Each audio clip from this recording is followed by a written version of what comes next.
ಮದುವೆ ಆಗದಿದ್ರೂ ಮಗಳು ಗರ್ಭಿಣಿ ಅಂತ ಕೊಲ್ಲಲು ಮುಂದಾದ ತಂದೆ. ಬೆಂಗಳೂರಿನಲ್ಲಿ ಮಹಿಳೆಯನ್ನ ಕೊಂದು ಮೂಟೆ ಕಟ್ಟಿದ ಹಂತಕರು. ಗಾಳಿಯಲ್ಲಿ ಗುಂಡು ಹಾರಿಸಿ ಬರ್ತ್ಡೇ ಸೆಲೆಬ್ರೇಷನ್ ಮಾಡಿಕೊಂಡ ಗ್ರಾಮ ಪಂಚಾಯಿತಿ ಸದಸ್ಯ ಅಂದರ್. ಅತ್ತೆ ಪ್ರೀತ್ಸೆ ಪ್ರಕರಣಕ್ಕೆ ಬಿಗ್ ಟ್ವಿಸ್ಟ್. ಶಫಾಲಿ ಸಾವಿಗೆ ಆ ಟ್ರೀಟ್ಮೆಂಟೇ ಕಾರಣವಾಯಿತು. ನಾರಾಯಣಪುರ ಡ್ಯಾಂನಿಂದ ನದಿಗೆ ಹರಿತು 1 ಲಕ್ಷ ಕ್ಯೂಸೆಕ್ ನೀರು. ಜನರಲ್ಲಿ ಹೆಚ್ಚಿದ ನೆರೆ ಆತಂಕ. ಈ ಎಲ್ಲ ಸುದ್ದಿಗಳ ಕಂಪ್ಲೀಟ್ ಡೀಟೇಲ್ಸ್ ಕರ್ನಾಟಕ ಟಾಪ್ 20ಯಲ್ಲಿ. ಮದುವೆಗೆ ಮುನ್ನವೇ ಗರ್ಭಿಣಿಯಾಗಿದ್ದ 21 ವರ್ಷದ ಪುತ್ರಿಯನ್ನ ಮರ್ಯಾದೆಗೆ ಅಂಜಿ ತಂದೆಯೇ ಕೊಲೆ ಮಾಡಲು ಯತ್ನಿಸಿದ್ದಾನೆ. ಪುತ್ರಿ ಗರ್ಭಿಣಿಯಾಗಿರುವ ವಿಚಾರ ತಿಳಿದು ಸಿಟ್ಟಾದ ಆರೋಪಿ ಆಸ್ಪತ್ರೆಗೆ ಹೋಗೋಣ ಅಂತ ಹೇಳಿ ಪತ್ನಿ ಹಾಗೂ ಮಗಳನ್ನ ತಾಲೂಕಿನ ಉಳುವಿ ಸಮೀಪದ ಕಾನಹಳ್ಳಿ ಬಳಿಯ ಕಣ್ಣೂರು ಅರಣ್ಯ ಪ್ರದೇಶಕ್ಕೆ ಶನಿವಾರ ಕರೆದೊಯ್ದಿದ್ದಾನೆ. ಅಲ್ಲಿ ಮಗಳ ಕುತ್ತಿಗೆಗೆ ಹಗ್ಗದಿಂದ ಬಿಗಿದು ಉಸಿರುಗಟ್ಟಿಸಿ ಹತ್ಯೆ ಮಾಡಲು ಯತ್ನಿಸಿದ್ದಾನೆ. ಪುತ್ರಿಯನ್ನ ಸಾಯಿಸಬೇಡಿ ಅಂತ ಪತ್ನಿ ಕಾಲಿಗೆ ಬಿದ್ದು ಕೇಳಿಕೊಂಡ್ರೂ ಒಪ್ಪಿಲ್ಲ. ಈ ವೇಳೆ ಯುವತಿ ಪ್ರಜ್ಞೆ ತಪ್ಪಿದ್ದಾಳೆ ಅಂತ ತಿಳಿದು ಬಂದಿದೆ. ಮಗಳು ಮೃತಪಟ್ಟಿರಬಹುದು ಅಂತ ಭಾವಿಸಿ ಇಬ್ಬರು ಅಲ್ಲಿಂದ ತೆರಳಿದ್ದಾರೆ. ಕೆಲವು ಹೊತ್ತಿನ ನಂತರ ಯುವತಿಗೆ ಪ್ರಜ್ಞೆ ಬಂದಿದ್ದು ರಸ್ತೆವರೆಗೂ ನಡ್ಕೊಂಡು ಬಂದಿದ್ದಾಳೆ. ಸ್ಥಳೀಯರ ಸಹಾಯ ಪಡೆದು ಉಳವಿಯ ಪ್ರಾಥಮಿಕ ಆರೋಗ್ಯ ಕೇಂದ್ರಕ್ಕೆ ದಾಖಲಾಗಿ ಪ್ರಾಥಮಿಕ ಚಿಕಿತ್ಸೆಯನ್ನು ಪಡೆದಿದ್ದಾಳೆ. ಅಲ್ಲಿಂದ ಶಿವಮೊಗ್ಗದ ಮೆಗ್ಗಾನ್ ಆಸ್ಪತ್ರೆಗೆ ಹೆಚ್ಚಿನ ಚಿಕಿತ್ಸೆಗೆ ದಾಖಲಿಸಲಾಗಿದೆ. ಇನ್ನು ಯುವತಿಯಿಂದ ದೂರು ಪಡೆದಿರುವ ಸೊರಬ ಪಟ್ಟಣ ಠಾಣೆಯ ಪೊಲೀಸರು ಪ್ರಕರಣ ದಾಖಲಿಸಿಕೊಂಡಿದ್ದಾರೆ. ಆರೋಪಿಯನ್ನು ವಶಕ್ಕೆ ಪಡೆದು ತನಿಖೆ ಮುಂದುವರೆಸಿದ್ದಾರೆ. ಮಹಿಳೆಯನ್ನ ಕೊಲೆ ಮಾಡಿ ಮೂಟೆ ಕಟ್ಟಿ ಕಸ್ತ ಲಾರಿಗೆಸ್ತಿದ್ದ ದುಷ್ಕರ್ಮಿಗಳು ಎಸ್ಕೇಪ್ ಆಗಿರುವ ಘಟನೆ ಚೆನ್ನಮ್ಮನಕೆರೆ ಠಾಣಾ ವ್ಯಾಪ್ತಿಯ ಸ್ಕೇಟಿಂಗ್ ಗ್ರೌಂಡ್ ಬಳಿ ನಡೆದಿದೆ. ಕಸ ಹಾಕಲು ಬಂದ ಸಾರ್ವಜನಿಕರು ಚೀಲ ಬಿಚ್ಚಿ ನೋಡಿದ್ದಾರೆ. ಈ ವೇಳೆ ಮಹಿಳೆಯ ಕೂದಲು ಪತ್ತೆಯಾಗಿದೆ. ಇದರಿಂದ ಆತಂಕಗೊಂಡ ಸ್ಥಳೀಯ ಪೊಲೀಸರಿಗೆ ಮಾಹಿತಿ ನೀಡಿದ್ದಾರೆ. ಈ ವೇಳೆ ಸ್ಥಳಕ್ಕೆ ಧಾವಿಸಿದ ಪೊಲೀಸರು ಪರಿಶೀಲನೆ ನಡೆಸಿದ್ದಾರೆ.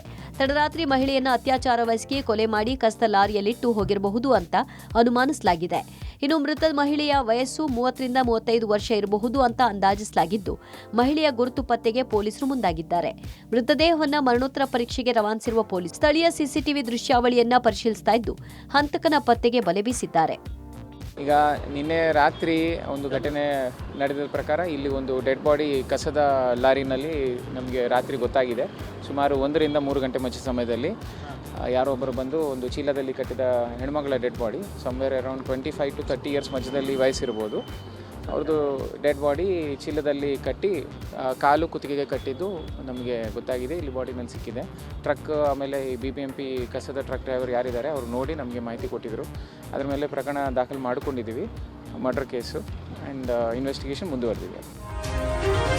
ಕಾನೂನು ಸುವ್ಯವಸ್ಥೆ ಬಗ್ಗೆ ಎಷ್ಟೇ ಜಾಗೃತಿ ಮೂಡಿಸಿದ್ರು ಕೆಲ ಕಿಡಿಗೇಡಿಗಳು ಕಾನೂನು ಉಲ್ಲಂಘನೆ ಮಾಡಿ ತಮ್ಮ ಅಟ್ಟಹಾಸವನ್ನ ಮೆರೆಯುತ್ತಿದ್ದಾರೆ. ಇಲ್ಲೊಬ್ಬ ಗ್ರಾಮ ಪಂಚಾಯಿತಿ ಸದಸ್ಯ ಗಾಳಿಯಲ್ಲಿ ಗುಂಡು ಹಾರಿಸಿ ತನ್ನ ಹುಟ್ಟುಹಬ್ಬ ಆಚರಿಸಿಕೊಂಡು ಅಟ್ಟಹಾಸ ಮೆರೆದಿರುವ ಘಟನೆ ಬೆಳಗಾವಿ ಜಿಲ್ಲೆ ಕುಡಚಿ ಪಟ್ಟಣದಲ್ಲಿ ನಡೆದಿದೆ. ಕುಡಚಿ ಗ್ರಾಮ ಪಂಚಾಯಿತಿ ಸದಸ್ಯ ಬಾಬಾಜಾನ್ ಖಾಲಿ ಮುಂಡಾಸ ಎಂಬಾತ ನಡು ರಸ್ತೆಯಲ್ಲೇ ಗಾಳಿಯಲ್ಲಿ ಗುಂಡು ಹಾರಿಸಿ ತನ್ನ ಪಟಾಲಂ ಜೊತೆಗೂಡಿ ಹುಟ್ಟುಹಬ್ಬ ಆಚರಿಸಿಕೊಂಡಿದ್ದಾನೆ. ಈ ವೇಳೆ ಯುವಕರು ಕೈಯಲ್ಲಿ ಚಾಕು ಹಿಡಿದು ಪೋಸ್ ಕೊಟ್ಟಿದ್ದಾರೆ. ಬಳಿಕ ವಿಡಿಯೋ ಮಾಡಿ ಯಾವುದೇ ಆತಂಕವಿಲ್ಲದೆ ಸಾಮಾಜಿಕ ಜಾಲತಾಣದಲ್ಲಿ ಅಪ್ಲೋಡ್ ಮಾಡಿದ್ದಾರೆ. ವಿಪರ್ಯಾಸ ಅಂದ್ರೆ ಈ ಘಟನೆ ಪೊಲೀಸ್ ಠಾಣೆ ಪಕ್ಕದಲ್ಲೇ ನಡೆದಿರುವುದು ದುರಂತವೇ ಸರಿ. ಇನ್ನು ಈ ಘಟನೆ ಕಳೆದ 2 ದಿನಗಳ ಹಿಂದೆಯೇ ನಡೆದಿದ್ದು, ವಿಡಿಯೋ ವೈರಲ್ ಆದ ಬೆನ್ನಲ್ಲೇ ಎಚ್ಚೆತ್ತ ಪೊಲೀಸರು ಗ್ರಾಮ ಪಂಚಾಯಿತಿ ಸದಸ್ಯ ಬಾಬಾಜಾನ್ನನ್ನ ಪೊಲೀಸರು ಬಂಧಿಸಿದ್ದಾರೆ. ದಾವಣಗೆರೆ ಜಿಲ್ಲೆಯ ಚನ್ನಗಿರಿ ತಾಲೂಕಿನ ಮುದ್ದೇನಹಳ್ಳಿ ಗ್ರಾಮದಲ್ಲಿ ಅಳಿಯನೊಂದಿಗೆ ಪರಾರಿಯಾಗಿದ್ದ ಪ್ರಕರಣಕ್ಕೆ ಹೊಸ ತಿರುವು ಪಡೆದುಕೊಂಡಿದೆ. ನಾಪತ್ತೆಯಾಗಿದ್ದ ಅತ್ತೆ ಶಾಂತ ಪ್ರತ್ಯಕ್ಷಳಾಗಿದ್ದು, ನಾನು ನನ್ನ ಅಳಿಯನ ಜೊತೆ ಓಡಿ ಹೋಗಿಲ್ಲ, ನನ್ನ ಜೊತೆ ಆತ ಬಂದಿಲ್ಲ, ನನ್ನ ಮೇಲೆ ಕೆಟ್ಟು ಕತೆ ಕಟ್ಟಿದ್ದಾರೆ ಅಂತ ಪತಿ ನಾಗರಾಜ್, ಮಲಮಗಳಾದ ಹೇಮಾ ವಿರುದ್ಧ ಶಾಂತ ಆರೋಪ ಮಾಡಿದ್ದಾಳೆ. ಮದುವೆ ಹಾಗೂ ಮನೆ ಕಟ್ಟಲು ನನ್ನಿಂದ ಸಾಲ ಮಾಡಿಸಿ ಸಾಲ ವಾಪಸ್ ಮಾಡದೆ ಹಿಂಸೆ ನೀಡಿದ್ದಾರೆ. ಸಾಲಗಾರರು ಸಾಲ ಕೇಳಿದ್ರೆ ಪತಿ ನಾಗರಾಜ್ ಸ್ಪಂದಿಸ್ತಿಲ್ಲ. ಇದರಿಂದಾಗಿ ಸಾಲಗಾರರು ಕಾಟ ಜಾಸ್ತಿಯಾಗಿ ನಾನು ಸಂಬಂಧಿಕರ ಮನೆಗೆ ಹೋಗಿದ್ದೆ ವಿನಃ ಗಣೇಶ್ ಜೊತೆ ಓಡಿ ಹೋಗಿಲ್ಲ ಅಂತ, ಎಲ್ಲಿದ್ದಾನೆ ಎನ್ನುವುದು ಕೂಡ ಗೊತ್ತಿಲ್ಲ ಅಂತ ಆರೋಪಿಸಿದ್ದಾರೆ. ಅವ್ರು ನನಗೆ ಮಾರಣಾಂತಿಕ ಹಲ್ಲೆ ಮಾಡಿ ನನ್ನನ್ನು ಮನೆಯಿಂದ ಓಡಿಸಿ ನಾನು ನೆಂಟ್ರ ಮನೆಗೆ ಹೋಗಿರೋ ಮಾಡಿ ಇರೋ ಬರೋರ ಹತ್ರಕ್ಕೆಲ್ಲ ಸಾಲ ಸಂಘ ಎಲ್ಲ ತೆಗೆದುಕೊಟ್ಟಿದ್ದೀನಿ. ಅವರಿಗೆ ಎಲ್ಲ ತೆಗೆದುಕೊಟ್ಟು ನಾನು ಹೋಗಿ ಅಲ್ಲಿಂದ ಫೋನ್ ಮಾಡ್ತೀನಿ. ಒಬ್ರು ಸಂಘ ಸಾಲ ಯಾವುದು ಒಪ್ಕೊಂಡಿಲ್ಲ, ಯಾವ್ದಾವ್ದೂ ಒಪ್ಕೊಳ್ದಂಗೆ ಅವ್ರಿಗೆ ಕೊಟ್ಟರೆ ಸಾಲ ಕೊಟ್ಟಿರೋರಿಗೇನೆ ವಾಪಸ್ಸು ನೀವು ಹೋಗ್ರಿ ವಿಷ ಕೊಡಿ ಹೋಗ್ರಿ ಆಕೆ ಹೋಗಿದ್ದಾಳಲ್ಲ ಅಂತ ನನ್ನ ಮೇಲೆ ಆರೋಪ ಹಾಕಿ ಕಳಿಸಿದ್ದಾರೆ. ಆರೋಪ ಹಾಕಿ ಕಳಿಸಿರೋದಂದ್ರೆ ಆ ಹುಡುಗನಿಗೂ ನನಗೂ ಸಂಬಂಧನೇ ಇಲ್ಲ. ಅವನೆಲ್ಲೋಗಿನಂತೆ ನನಗೆ ಗೊತ್ತಿಲ್ಲ, ನಾನೆಲ್ಲೋಗಿನಿ ಅಂತ ಅವನಿಗೆ ಗೊತ್ತಿಲ್ಲ. ಈಗ ಅದನ್ನ ಅಟ್ಯಾಚ್ ಮಾಡಿ ಹೇಳ್ತಿದ್ದಾರೆ. ಮುದ್ದೇನಹಳ್ಳಿದು ಏನು ಶಾಂತಮ್ಮ ಅವರು ಕಾಣೆ ಆಗಿದ್ದಾರೆ ಅಂತ ಪ್ರಕರಣ ಕೊಟ್ಟಿದ್ರು. ಅದನ್ನ ನಾವೀಗಾಗಲೇ ಅದನ್ನು ಕ್ಲೋಸ್ ಮಾಡಿದ್ದೀವಿ. ಶಾಂತಮ್ಮ ಅವರು ಮರಳಿ ಬಂದಿದ್ದಾರೆ. ಗಣೇಶ ಇದುವರೆಗೆ ಬಂದಿಲ್ಲ. ಅದು ಪ್ರಕರಣ ದಾಖಲಾಗಿದೆ. ಹೌದು, ಅವ್ರು ಹೆಂಡತಿಗೆ ಕೊಟ್ಟಿರುವಂತಹ ಕಂಪ್ಲೇಂಟ್ನ ಆಧಾರದ ಮೇಲೆ ಅದನ್ನು ಕೂಡ ನಾವು ಪ್ರಕರಣ ದಾಖಲಿಸಿದ್ದೀವಿ. ಬಟ್ಟಲು ಕಂಗಳ ಚೆಲುವೆ ಶೆಫಾಲಿ ಜರಿವಾಲಾ ಶುಕ್ರವಾರ ತಡರಾತ್ರಿ ಎದೆನೋವು ಕಾಣಿಸಿಕೊಂಡು ಮೃತಪಟ್ಟಿದ್ರು. ನಟಿ ಸಾವಿನ ಬಗ್ಗೆ ಹಲವು ಅನುಮಾನ ಇದ್ದು ಪೊಲೀಸರು ಮರಣೋತ್ತರ ಪರೀಕ್ಷೆ ವರದಿಗಾಗಿ ಕಾಯ್ತಿದ್ದಾರೆ. ಇನ್ನು ಆರೋಗ್ಯದ ಬಗ್ಗೆ ನಟಿ ಶೆಫಾಲಿ ಜರಿವಾಲಾ ಅಪಾರ ಕಾಳಜಿ ಹೊಂದಿದ್ರು. 42ನೇ ವಯಸ್ಸಿನವರಾಗಿದ್ದ ಶೆಫಾಲಿ ಹಠಾತ್ ಸಾವಿನ ಬಗ್ಗೆ ಮುಂಬೈ ಪೊಲೀಸರು ತನಿಖೆ ಆರಂಭಿಸಿದ್ದು, ತನಿಖೆ ವೇಳೆ ಹಲವಾರು ಸ್ಫೋಟಕ ವಿಚಾರಗಳು ಬೆಳಕಿಗೆ ಬರ್ತಿವೆ. ನಟಿ ಶೆಫಾಲಿಗೆ ತಮಗೆ ವಯಸ್ಸಾಗ್ತಿದೆ ಎಂಬ ಚಿಂತೆ ಕಾಡ್ತಿತ್ತಂತೆ. ಇದೇ ಕಾರಣಕ್ಕಾಗಿ ನಟಿ ವೃದ್ಧಾಪ್ಯ ತಡೆಯುವ ಚಿಕಿತ್ಸೆ ಅಂದ್ರೆ ಆಂಟಿ ಏಜಿಂಗ್ ಟ್ರೀಟ್ಮೆಂಟ್ ಪಡಿತಿದ್ರಂತೆ. ಕಳೆದ 7-8 ವರ್ಷಗಳಿಂದ ತಜ್ಞರ ಮಾರ್ಗದರ್ಶನದಲ್ಲಿ ಶೆಫಾಲಿ ಚಿಕಿತ್ಸೆ ಪಡಿತಾ ಇದ್ರು. ಇದರಿಂದಲೇ ನಟಿ ಆರೋಗ್ಯದಲ್ಲಿ ಏರುಪೇರಾಗಿ ಸಾವು ಸಂಭವಿಸಿರಬಹುದು ಅಂತ ಶಂಕೆ ವ್ಯಕ್ತವಾಗಿದೆ. ಪಶ್ಚಿಮ ಘಟ್ಟ ಹಾಗೂ ಕೃಷ್ಣಾ ನದಿ ಅಚ್ಚುಕಟ್ಟು ಪ್ರದೇಶದಲ್ಲಿ ಭಾರೀ ಮಳೆ ಹಿನ್ನೆಲೆಯಲ್ಲಿ ರಾಯಚೂರಿನಲ್ಲಿ ಕೃಷ್ಣೆ ಈಗ ಮೈದುಂಬಿ ಹರಿಯುತ್ತಿದ್ದಾಳೆ. ನಾರಾಯಣಪುರ ಜಲಾಶಯದಿಂದ ಕೃಷ್ಣಾ ನದಿಗೆ 1,06,085 ಕ್ಯೂಸೆಕ್ ನೀರು ಬಿಡುಗಡೆ ಮಾಡಲಾಗಿದ್ದು, ನದಿ ಪಾತ್ರದ ಗ್ರಾಮಗಳಲ್ಲಿ ಈಗಾಗಲೇ ಪ್ರವಾಹದ ಭೀತಿ ಆರಂಭವಾಗಿದೆ. ಜಲಾಶಯದ 30 ಗೇಟ್ಗಳ ಮೂಲಕ ನೀರನ್ನು ಹೊರಬಿಡಲಾಗ್ತಾ ಇದ್ದು, ಸದ್ಯ ಜಲಾಶಯಕ್ಕೆ 1,10,000 ಕ್ಯೂಸೆಕ್ ಒಳಹರಿವಿದ್ದು ಮತ್ತಷ್ಟು ಹೆಚ್ಚಳವಾಗುವ ಸಾಧ್ಯತೆ ಇದೆ. 492.25 ಮೀಟರ್ ಸಾಮರ್ಥ್ಯದ ಜಲಾಶಯದಲ್ಲಿ 490.72 ಮೀಟರ್ ನೀರು ಸಂಗ್ರಹವಾಗಿದೆ. ಜಲಾಶಯ ಒಟ್ಟು 33.313 ಟಿಎಂಸಿ ಸಾಮರ್ಥ್ಯ ಹೊಂದಿದ್ದು, ಪ್ರಸ್ತುತ ಜಲಾಶಯದಲ್ಲಿ 26.74 ಟಿಎಂಸಿ ನೀರು ಸಂಗ್ರಹ ಇದೆ. ಜಲಾಶಯಕ್ಕೆ ಒಳಹರಿವು ಹೆಚ್ಚಾದಂತೆ ನದಿಗೆ ಹೆಚ್ಚಿನ ಪ್ರಮಾಣದ ನೀರು ಹರಿಬಿಡುವ ಸಾಧ್ಯತೆ ಹಿನ್ನೆಲೆಯಲ್ಲಿ ಜನ ಜಾನುವಾರು ನದಿ ಪಾತ್ರಕ್ಕೆ ತೆರಳದಂತೆ ಜಿಲ್ಲಾಡಳಿತ ಸಾರ್ವಜನಿಕರಿಗೆ ಎಚ್ಚರಿಕೆ ನೀಡಿದೆ. ಮಹಾರಾಷ್ಟ್ರದಲ್ಲಿ ಧಾರಾಕಾರ ಮಳೆಯಾಗುತ್ತಿರುವ ಪರಿಣಾಮ ಮಹಾರಾಷ್ಟ್ರದ ಉಜ್ಜನಿ ಜಲಾಶಯದಿಂದ 47,000 ಕ್ಯೂಸೆಕ್ ನೀರನ್ನ ನದಿಗೆ ಬಿಡುಗಡೆ ಮಾಡಲಾಗಿದೆ. ಇದರಿಂದ ಭೀಮಾ ನದಿಯಲ್ಲಿ ಪ್ರವಾಹ ಭೀತಿ ಉಂಟಾಗಿದೆ. ಕಲಬುರಗಿಯ ಅಫಜಲ್ಪುರದ ಸೊನ್ನಾ ಬ್ಯಾರೇಜ್ನ 24 ಗೇಟ್ಗಳ ಮೂಲಕ ಸುಮಾರು 40,000 ಕ್ಯೂಸೆಕ್ ನೀರನ್ನ ನದಿಗೆ ಹರಿಸಲಾಗಿದೆ. ಇದರಿಂದ ಭೀಮಾ ನದಿಯಲ್ಲಿ ಪ್ರವಾಹ ಪರಿಸ್ಥಿತಿ ನಿರ್ಮಾಣವಾಗಿದೆ. ಭೀಮಾ ನದಿ ತನ್ನ ಆಯಕಟ್ಟು ಮೀರಿ ಹರಿಯುತ್ತಿರುವುದರಿಂದ ನದಿ ಪಾತ್ರದ ಗ್ರಾಮಗಳ ಜನರು ನೆರೆ ಭೀತಿ ಎದುರಿಸುತ್ತಿದ್ದಾರೆ. ಭೀಮಾ ನದಿ ಉಕ್ಕಿ ಹರಿಯುತ್ತಿದ್ದು, ಇದರಿಂದ ಎಚ್ಚೆತ್ತ ಜಿಲ್ಲಾಡಳಿತ ನದಿ ಬಳಿ ಯಾರೂ ಸುಳಿಯದಂತೆ ನದಿ ತೀರದ ಗ್ರಾಮಗಳ ಜನರಿಗೆ ಎಚ್ಚರಿಕೆ ನೀಡಲಾಗಿದೆ.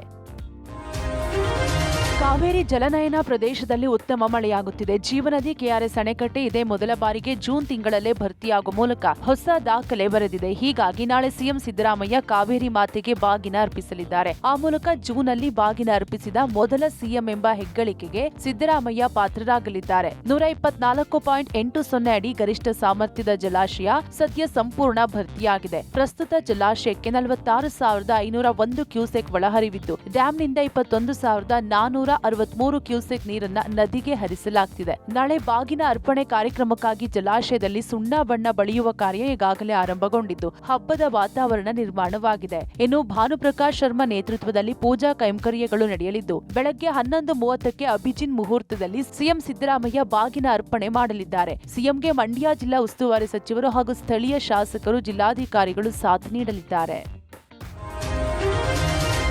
ರಾಜ್ಯ ಕಾಂಗ್ರೆಸ್ನಲ್ಲಿ ಆಂತರಿಕ ಕಲಹ ಜೋರಾಗಿದೆ. ಅನುದಾನ, ಪವರ್ ಶೇರಿಂಗ್ ಸಂಬಂಧ ಸ್ವಪಕ್ಷೀಯ ಶಾಸಕರೇ ಸರ್ಕಾರದ ವಿರುದ್ಧ ಅಸಮಾಧಾನ ಹೊರಹಾಕ್ತಾ ಇದ್ದಾರೆ. ಸದ್ಯ ಈ ವಿಚಾರ ಹೈಕಮಾಂಡ್ ಅಂಗಳ ತಲುಪಿದ್ದು, ಅಸಮಾಧಾನಿತರ ಸಮಾಧಾನ ಪಡಿಸುವ ನಿಟ್ಟಿನಲ್ಲಿ ನಾಳೆ ರಾಜ್ಯಕ್ಕೆ ರಣದೀಪ್ ಸುರ್ಜೇವಾಲಾ ಎಂಟ್ರಿ ಕೊಡ್ತಾ ಇದ್ದಾರೆ. ನಾಳೆ ಬೆಳಿಗ್ಗೆ 11 ಗಂಟೆಗೆ ಬೆಂಗಳೂರಿಗೆ ಆಗಮಿಸಲಿರುವ ರಾಜ್ಯ ಕಾಂಗ್ರೆಸ್ ಉಸ್ತುವಾರಿ ಸುರ್ಜೇವಾಲಾ ಅಸಮಾಧಾನಿತ ಶಾಸಕರ ಜೊತೆ ಮಾತನಾಡಲಿದ್ದಾರೆ. ನಾಳೆ ಮಧ್ಯಾಹ್ನ 1:30ಕ್ಕೆ ಬಿಆರ್ ಪಾಟೀಲ್ ಹಾಗೂ ಮಧ್ಯಾಹ್ನ 2ಕ್ಕೆ ರಾಜು ಕಾಗೆ ಭೇಟಿ ಮಾಡುವಂತೆ ಸೂಚನೆ ನೀಡಲಾಗಿದೆ. ಬಳಿಕ ಮಧ್ಯಾಹ್ನ 3 ಗಂಟೆ ನಂತರ ಉಳಿದ ಶಾಸಕರಿಗೆ ಸಮಯ ನಿಗದಿ ಮಾಡಿದ್ದಾರೆ. ಸುರ್ಜೇವಾಲಾ ಭೇಟಿ ಸಂಬಂಧ ಕೆಪಿಸಿಸಿ ಅಧ್ಯಕ್ಷ ಡಿಕೆಶಿ ಮಾತನಾಡಿ, ನಾಳೆ ಸುರ್ಜೇವಾಲಾ ಬರ್ತಾ ಇದ್ದಾರೆ, ಶಾಸಕರ ಜೊತೆ ಸಭೆ ಇದೆ, ವ್ಯವಸ್ಥೆ ಮಾಡಿದ್ದೇವೆ, ಶಾಸಕರ ಜೊತೆ 1 to 1 ಖಂಡಿತ ಇದೆ ಅಂತ ಹೇಳಿದ್ದಾರೆ. ಇತ್ತ ಸಚಿವ ಎಂಬಿ ಪಾಟೀಲ್ ಮಾತನಾಡಿ, ರಾಜ್ಯ ಉಸ್ತುವಾರಿಗಳು ಬರಬೇಕು, ಅದು ಅವರ ಕರ್ತವ್ಯ, ಅವಾಗವಾಗ ಬರ್ತಾರೆ, ಸಭೆಗಳನ್ನ ಮಾಡ್ತಾರೆ, ಅದು ಅವರ ರೊಟೀನ್ ಕೆಲಸ ಅಂತ ಹೇಳಿದರು. ಬರ್ತಾ ಇದ್ದಾರೆ, ಖಂಡಿತ ಇದೆ. ಅವರೇ ಡೈರೆಕ್ಟರ್ಗೆ ಎಲ್ಲರಿಗೂ ತಿಳಿಸಿದ್ದಾರೆ, ನನಗೂ ಪ್ರೋಗ್ರಾಮ್ ಕಳಿಸಿದ್ದಾರೆ, ನಾನು ನಮ್ಮ MLAಸ್ಗೆಲ್ಲ ತಿಳಿಸ್ತಾ ಇದ್ದೀನಿ. ಬರ್ತಾರೆ, ರಾಜ್ಯ ಉಸ್ತುವಾರಿಗಳು ಅವ್ರ ಕರ್ತವ್ಯ, ಅವ್ರು ಬರಬೇಕು, ಅವಾಗ ಬರ್ತಾರೆ, ಸಭೆಗಳನ್ನ ಮಾಡ್ತಾರೆ, ಸರ್ಕಾರದಲ್ಲಿ ಏನೇನು ನಡೀತದೆ, ಪಕ್ಷದಲ್ಲಿ ಏನು ನಡೀತಾ ಇದೆ ಅಂಥೇಳಿ ಅದನ್ನು ಇದು ಮಾಡುವಂಥ ರೂಟೀನ್, ಅದು ರೂಟೀನ್ ಆಗಿರೋದು ಸಹ ಅವ್ರು ಬರ್ತಾ ಇರ್ತಾರೆ. ಅವರು ಬಂದು ಎಲ್ಲರನ್ನೂ ಅಭಿಪ್ರಾಯಗಳನ್ನ ಕೇಳ್ತಾರೆ, ಇದು ಮಾಡ್ತಾರೆ. ಸರ್ಕಾರ ಯಾವ ನಡೆದಿದೆ, ಪಕ್ಷ ಯಾವ ರೀತಿ ಸಂಘಟನೆ ನಡೆದಿದೆ, ವಿವಿಧ ಕಾರ್ಯಕ್ರಮಗಳ ಬಗ್ಗೆ, ಪಕ್ಷದ ಕಾರ್ಯಕ್ರಮಗಳ ಬಗ್ಗೆ ಕಾಲಕ್ಕೂ ಅವರು ಅದನ್ನು ರಿವ್ಯೂ ಮಾಡ್ತಿರ್ತಾರೆ. ಈ ಬಾರಿ ದಸರಾವನ್ನ ಸಿದ್ದರಾಮಯ್ಯ ಉದ್ಘಾಟನೆ ಮಾಡಲ್ಲ ಅಂತ ಆರ್ ಅಶೋಕ್ ಹೇಳಿಕೆಗೆ ಕಾಂಗ್ರೆಸ್ ಸಚಿವರು ತಿರುಗೇಟು ನೀಡಿದ್ದಾರೆ. ಮೈಸೂರಿನಲ್ಲಿ ಮಾತನಾಡಿದ ಸಚಿವ ಮಹದೇವಪ್ಪ, ಆರ್ ಅಶೋಕ್ ಕಾಂಗ್ರೆಸ್ ಹೈಕಮಾಂಡ್ ಅಲ್ಲ, ಆ ರೀತಿಯ ಯಾವ ಚರ್ಚೆಗಳು ಏನೂ ನಡೆದಿಲ್ಲ. ಸಿದ್ದರಾಮಯ್ಯ ಸಿಎಂ ಸ್ಥಾನದಲ್ಲಿ ಇದ್ದಾರೆ, ಅವರೇ ದಸರಾ ಉದ್ಘಾಟನೆ ಮಾಡ್ತಾರೆ ಅಂತ ಹೇಳಿದರು. ಇತ್ತ ವಿಜಯಪುರದಲ್ಲಿ ಸಚಿವ ಎಂಬಿ ಪಾಟೀಲ್ ಮಾತನಾಡಿ, ದಸರಾದ ಒಳಗೆ ಅವರ ಕುರ್ಚಿ ಬದಲಾವಣೆ ಆಗೋದನ್ನ ಅವರು ಹೇಳಿರಬೇಕು, ಮೊದಲು ಅವರ ಕುರ್ಚಿಯನ್ನು ಉಳಿಸ್ಕೊಳ್ಳಿ ಅಂತ ಹೇಳಿದ್ರು, ಲೇವಡಿ ಮಾಡಿದ್ರು. ಇತ್ತ ಡಿಸಿಎಂ ಡಿಕೆ ಶಿವಕುಮಾರ್ ಮಾತನಾಡಿ, ಅಶೋಕ್ ಭವಿಷ್ಯ ಜ್ಯೋತಿಷ್ಯ ಕಲ್ತಿದ್ರೆ ನನಗೆ ಟೈಮ್ ಕೊಡಿಸಿ, ಅವ್ರನ್ನ ಭೇಟಿ ಮಾಡ್ತೀನಿ ಅಂತ ವ್ಯಂಗ್ಯವಾದರು. Ashok is not a Congress High Command. They have nothing to speak about a Chief Minister post and Congress. Siddaramaiah is Chief Minister. He will continue as Chief Minister. He will inaugurate Dasara. R Ashok ಅವರು ಮೊದಲು ಅವ್ರದ್ದು ಕುರ್ಚಿ ಉಳಿಸ್ಕೊಳಕ್ ಹೇಳ್ರು. ಡೆಲ್ಲಿಗೂ ಕೂತಿದ್ರು R Ashok ಅವರು. ದಸರಾ ಒಳಗೆ ಅವ್ರ ಕುರ್ಚಿ ಬದಲಾವಣೆ ಆಗುತ್ತದೆ, ಅವ್ರು ತಮ್ಮದು ಹೇಳಿರ್ಬೇಕು. ಅವ್ರು ಆರ್ ಅಶೋಕ್ ಅವ್ರ ಕುರ್ಚಿ ಬದಲಾಗ್ತಿರ್ಬೇಕು. ಬಹುಶಃ ತಮ್ಮ ಕುರ್ಚಿ ಬಿಟ್ಟಿದ್ದಾರೆ, ತಮ್ಮದು ಅವ್ರದ್ದೇನು ಇಲ್ಲ, ಬೇರೆಯವ್ರದ್ದು ಕುರ್ಚಿ ಬಗ್ಗೆ ಏನು ವಿಚಾರ ಮಾಡ್ತೀರಿ? ಅಶೋಕ್ ಅಸ್ಟ್ರಾಲಜಿ ಏನಾದ್ರು ಜ್ಯೋತಿಷ್ಯ ಅಸ್ಟ್ರಾಲಜಿ ಏನಾದ್ರು ಕಲ್ತಿದ್ರೆ ನಂಗೂ ಟೈಮ್ ಕೊಡಿಸಿ ನಾನು ಅದನ್ನ ಭೇಟಿ ಮಾಡ್ತೀನಿ. ನಾನು ಕೇಳೋದಿದೆ ಸ್ವಲ್ಪ.